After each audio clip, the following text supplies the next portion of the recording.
요 네 가지 테마, 과목별 출제 난이도 간단하게 짚어보고, 그 다음에 모의고사 성적표 보는 법, 석차율 개념 간단하게 얘기를 하고, 그 다음에 합격 예상 커트라인, 그 다음에 2차 과목 우선순위 확정. 오늘 요 정도. 이번에 과목별 난이도가 어땠습니까? 자, 우리 시험은요 난이도 정해져 있습니다. 1차 과목은 중중이고, 그 다음에 2차 과목은 하상상, 중중 하상상 정해져 있는 난이도고요. 자, 다만 이번에 민법은 조금 어려운 중이었고요.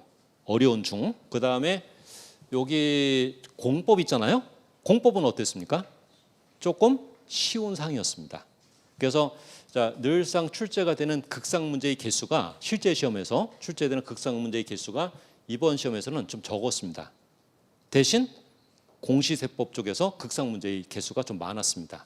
그래서 요거는요 2차 과목 전체가 한 과목이기 때문에 그 극상 문제의 개수가 공법에서 좀 적으면요 그 적은 개수만큼 다른 과목에 옮겨가게 돼 있고요. 그게 반영되었다고 생각하시면 됩니다. 그래서 요 공법은 좀 쉬운 느낌의 상이었고요. 요건 상인데 약간 더 까탈스러운 느낌의 상이었다. 이제 그 정도가 이제 객관적인 데이터입니다.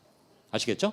1차 과목에서는 이제 민법이 조금 어려운 느낌이었고, 자, 그래서 이제 요거는 뭐 여러분들이 아시겠지만은 요 빨간 영역의 문제는 뭐냐면요. 자, 그 극상 문제와 상급 문제를 표시한 개념이죠. 그래서 요 빨간 문제, 상급 그 극상 문제의 개념을 공략해서 우리가 점수를 얻는 건 아니고 얘들을 제껴놓고 자, 내 실력 점수를 확보할 수 있는 문제, 요거 과감하게 체크를 하셔야 됩니다. 그래서 실력 점수를 확인하고 거기에 자, 찍기 점수를 추가하고 그다음에는요. 그다음에 뭐 합니까? 중개사법 점수에서 좀 나눠줘야죠. 그래서 공법, 자, 중개사법 점수에서 공법 쪽으로 한 5점에서 10점, 그 다음에 공시세법 쪽에도 좀 나눠줘야 이 과목들이 완성이 되는 겁니다. 이번에는 자, 공법에 나눠주는 점수보다는 공시세법에 조금 더 나눠줘야 돼요. 이 중개사법 점수에서. 맞죠? 이렇게 해야지 요 공법하고요. 자, 공시세법 점수는 합격 점수가 차오르는 겁니다. 아주 눈물겨운 점수입니다. 요 두 과목은. 자, 요 구조로 여러분들이 생각을 하셔야 되고, 자, 그 다음에 자, 모의고사 성적표 보는 법.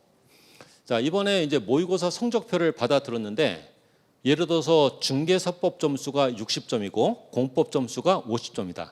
이걸로는요, 우리한테 어떤 의미 있는 정보가 없습니다. 점수만 봐서는.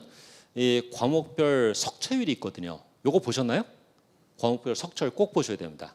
그래서 석차율을 열었더니 중개사법은 예를 들어서 50%, 자, 공법은 10%. 이 석차율의 의미가 뭐냐? 예를 들어서 이번 우리 방문각 정모의고사 총 응시생이 1000명이었는데 그 중에서 내가 50% 석차율을 얻었다면은 1000명 중 500등 했다 그 말이고요. 100등 했다 그 말입니다. 그래서 자, 우리 모의고사 성적 데이터를 분석한 결과 지금까지 축적된 내용을 이제 기반으로 해서 자, 이런 결과가 나옵니다. 자, 이 방문각 모의고사 석차율 35% 안에 진입하잖아요. 요거는 합격이 확실시되는 석차율입니다. 요 안에 진입하면은. 그리고 자, 40%는요. 합격이 유력한 석차율입니다. 그러면은 좀 이따 이제 보시겠지만은 그 석차율 40%에서 있죠. 35%로 진입하기 위해서는요. 과목별로 한 문제씩만 맞추면은 35% 안에 진입을 하거든요. 이 종이 한 장 차이입니다. 종이 한 장 차이. 이런 상황이죠. 그래가지고요. 이 35% 석차율을 목표로 공부하시는 게 객관적인 목표 설정 방법입니다. 이번 5월 모의고사 목표를 설정할 때 이번 모의고사에서는 과목별 평균 점수 60점을 목표로 하자 이렇게 하지 마시고 점수를 목표로 하지 마시고 일단은 내 석차율을 40% 안에 진입하도록 노력해보자. 그리고 40% 안에 진입한 분들이라면은 과목별로 한 문제씩 더 맞춰가지고 35% 안에 진입을 해보자. 이렇게 목표를 세우시는 게 옳은 겁니다. 요거 아시겠죠? 그래서 자, 석차율이 아주 중요한 객관적 판단 기준입니다. 자, 요거 하나 말씀을 드리고, 자, 목표 점수 생각하지 말고 석차율로 목표를 잡으시라. 자, 그러면 공법의 석차율이 10%면 이거 아주 훌륭한 점수 아닙니까? 훌륭한 점수인데 그러기에는 점수가 좀 낮잖아요. 이런 일은 언제 발생하느냐? 공법이 그달 모의고사에서 유난히 어렵게 출제가 되었을 때. 그러니까 유난히 어렵게 출제가 되었을 때 공법 점수가 낮게 나왔다고 실망하면 안 되고요. 석초율을 그대로 들여다보셔야 됩니다. 10%면요. 이거는 뭐 아주 뛰어난 점수죠. 이 합격 확실시되는 35%를 훨씬 상회하잖아요. 자, 중개사법은 50% 석초율이니까 갈 길이 조금 더 있는 거죠. 아시겠죠? 자, 그 생각을 꼭 하시고 그러면은 합격이 확실시된다는 35% 석차율의 커트라인이 이번에 4월 모의고사에서 어느 정도 나왔느냐? 이렇게 나왔습니다. 자, 1차 과목 55, 48, 그 다음에 중개사법, 공법, 공시세법. 일단 이걸로는 어떤 느낌이 안 오죠? 자, 그 얘기하기 전에 자, 그 합격이 유력하다는 40%그 석철 커트라인 이렇습니다. 보시면은 40% 커트라인에서 35% 커트라인까지 올라가려면은 과목별로 한 문제씩 맞추면 되잖아요. 이거 늘상 있는 데이터입니다. 항상 매달. 그래서 한 문제씩 맞추면은요 35% 안에 진입이 가능하다. 자, 그 다음에는 이 얘기 한번 해볼게요. 야, 근데 지금 35%면은 합격이 확실시 된다는데 점수가 그렇게 훌륭해 보이지 않는다, 야. 이런 생각이 들 수도 있잖아요. 자, 이 수험생이 있잖아요. 요 커트라인에 딱 걸린 이 수험생이 자 5월, 9월쯤에 모의고사를 본다.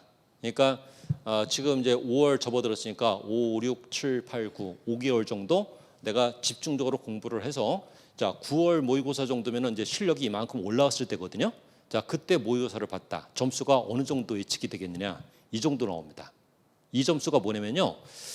작년 9월 우리 밤각 전국 모의고사 35% 커트라인에 걸렸던 수험생의 점수입니다. 개인적으로 제가 알기 때문에 이 점수를 갖고 있거든요. 이 점수입니다. 자, 보십시오. 자, 어떤 결과를 얻을 수 있냐면 결론을 얻을 수 있냐면은 일단은 특이한 건 뭐냐면요. 요 공법하고 공시세법 좀 보십시오. 요 두 과목 어떻습니까? 점수가 그만 하잖아요. 지금부터 5개월 동안 열심히 공부했을 텐데 35% 안에 들었다면은 열심히 공부하고 여기 시간 노력을 많이 투자했는데 점수가 지지부진하잖아요.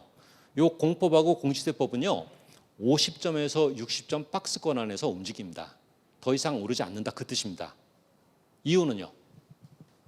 여기는 극상 문제가 이 두 과목 총 합해서 25문제에서 30문제 정도가 배치가 돼 있거든요. 과목당 10개에서 15개, 10개에서 15개, 도합 25문제에서 30문제는 여러분들이 못 건드리는 문제입니다. 실제 시험에서. 아시겠죠? 그러니까 이 극상 문제의 장벽이 있기 때문에 이 두 과목은요. 앞으로 5개월, 6개월 열심히 공부한다 하더라도 점수상으로는요. 만족할 만한 점수가 나올 수가 없다 그 얘기입니다. 실제 시험도 마찬가지고요. 그러나 요 나머지 세 과목 보십시오. 1차 과목은 많이 오르고 있죠? 지금 민법이 어려운 느낌이 드는 이유는 민법 자체가 어렵기도 하지만은 범위가 넓어서 추스를 수가 없는 겁니다. 지금 시점에서는요. 그렇지만 여러분들이 공부를 손에서 놓지 않는 이상은 점수는 착실하게 오르게 돼 있습니다. 이렇게 오릅니다. 그리고 비약적으로 오르는 과목도 있죠. 중개사법. 얘는 아주 비약적으로 오르게 돼 있습니다. 매년 벌어지는 현상이죠. 그렇기 때문에 지금 이 4월 모의고사에서 이 점수를 얻은 분은요. 안정권에 들어와 있는 겁니다. 이 정도면은 합격이 확실시 된다. 그런 말을 할 수 있는 이유가 그거죠. 공부를 손에서 놓지만 않는다면요. 이분은 이 점수 얻게 돼 있습니다. 자, 그 생각을 하십시오. 그래서 자, 요 2차 과목에서 공법과 공시세법의 성격을 항상 염두에 두는 거 아주 효율적으로 공부하는 데 중요하다. 여기에 시간 노력을 계속 투자해봤자 그거는 풀풀 날아가는 개념이죠. 아시겠죠? 자, 그 생각해 보시고 이거는 중요한 건 아닌데 제가 이분 실제 시험 점수도 알고 있거든요. 실제 시험 점수는 이러합니다. 자, 어떤가요? 지금 공법, 공시세법은 마찬가지죠? 마찬가지입니다. 작년에 공법보다는요. 공시세법이 조금 까다로웠습니다. 공시세법 중에서 공시법이 조금 까다로웠거든요. 그래서 아무튼 60점대 초반, 60점에서 이제 점수가 이제 확정되었다는 거 확인할 수 있고, 그 다음에 자, 이 학생이 있죠. 늘상 학계론 점수가 좀 높았거든요. 민법보다는. 그런데 실제 시험에서는 역전을 했죠. 학계론이 좀 낮았고 민법이 높았습니다. 이유는요. 이유는 우리 학계론 선생과 민법 선생의 적중률 문제가 아니고요. 작년에 학계론은 좀 어려웠고요. 민법은 좀 쉬웠잖아요. 그 영향입니다. 그 영향이어가지고 이제 그 학계론 점수는 실제 시험장에서 좀 떨어진 거고요. 민법은 높아진 겁니다. 민법이 쉽기는 무슨 그건 내 사정이고요. 지금 객관적인 얘기를 하는 겁니다. 객관적인 얘기. 아시겠죠? 그리고 자, 중개사법도 작년에 쉬웠습니다. 맞죠? 그렇게 얘기하는데 다. 자, 그래서 자, 그런 거고요. 지금 이제 실제 시험 점수는 지금 그렇게 의미 있는 얘기는 아니고요. 지금 요 과목별 예상 점수 9월, 10월 가서 자, 이렇게 예측이 되는 겁니다. 그래서 이 결론을 어떻게 내면 되느냐? 2차 과목의 우선순위를 정할 수가 있습니다. 요 데이터를 기초로 해가지고 자, 보십시오. 이게 공부 시간과 노력을 투자하는 만큼 점수가 쭉쭉쭉 비례해서 올라가는 과목이 중개사법이죠. 그리고 공법은요, 일정한 점수, 그러니까 50점에서 60점 사이까지는요, 이게 시간 노력 투자하면은 점수가 나옵니다. 근데 그 이상은요, 그 이상은 계속 투자해도 아까 수험생 봤잖아요. 5개월, 6개월 계속 투자해도요, 점수는 정체가 되잖아요. 그러니까 이 공법 공부에 너무 시간과 노력을 쏟는 거는 효율적이지 않다. 그렇습니다. 이게 2차 1교시 과목의 상황이고요. 2차 2교시는요. 2차 2교시는 지적법 파트, 그다음에 자, 등기 세법 파트가 있는데 지적법이 중개사법의 성격을 갖습니다. 그다음에 요 등기 세법은 공법의 성격을 갖고요. 극상 문제가 여기에 집중되고 있거든요. 그래가지고 여러분들이 초반에 공법, 등기, 세법 이쪽에 집중을 하는 분들이 많은데 그러지 마시고 자, 우리 시험은요. 요 중개사법, 지적법 여기에 먼저 신경을 좀 써보시라. 그래서 요 중개사법, 지적법 파트를 안정적인 점수가 나오도록 공부를 해놓으면은요. 모의고사 점수도 덩달아 안정적으로 나오고 그리고 공부의 시간에 노력의 여유도 찾을 수 있습니다. 어려운 과목을 먼저 끝내자. 끝나집니까 그게? 시험 전날까지도 안 끝나질 텐데. 자, 그래서 자, 여기서 시간 노력을 많이 낭비하지 마시고 이 과목에 먼저 중점을 둬 보시라. 5월 모의고사, 6월 모의고사는. 자, 요게 좀 중요한 정보 같습니다. 그리고 2차 2교시에서 지적법이 잘 정리가 돼 있으면요. 절대로 과락이 안 나옵니다. 2차 2교시에서. 근데 여러분들이 간혹 가다가 2차 2교시는 등기 세법 중에서 뭐 하나를 포기하시더라고요. 지금까지 한 4, 5년 정도 세법이 계속 어렵게 나왔거든요. 작년에만 쉬웠고, 그러니까 4, 5년 동안 세법이 계속 어려우니까 이걸 포기하고 이 등기 지적 이쪽에만 집중을 하다 보면은 작년 같은 상황이 벌어지는 겁니다. 과락이 나옵니다. 그거 주의하셔야 되고 5월 모의고사도요 똑같은 상황이 벌어질 겁니다. 5월 모의고사도 중중 하상상 이렇게 출제가 될 거고 이번 4월 모의고사는 이 공법이 조금 쉬운 상, 어려운 상, 이 공시대법은 그런데 요 내용이 좀 수정이 될 겁니다. 공법이 좀 어려운 상으로 나오겠죠. 그래서 그 상황은 여러분들이 염두에 두시면 되고요. 모의고사 성적표 보는 방법. 요걸 정리하면은 모의고사 5월 모의고사 목표도 잘 설정할 수 있다는 거. 자, 그거 하나 하고 2차 과목의 가중치를 저쪽에 먼저 둬 보시라. 그러면 공부가 생각보다 효율적으로 이루어진다. 요 정도. 자, 이번 5월 모의고사는 그 정도 할게요. 네, 수고하셨습니다.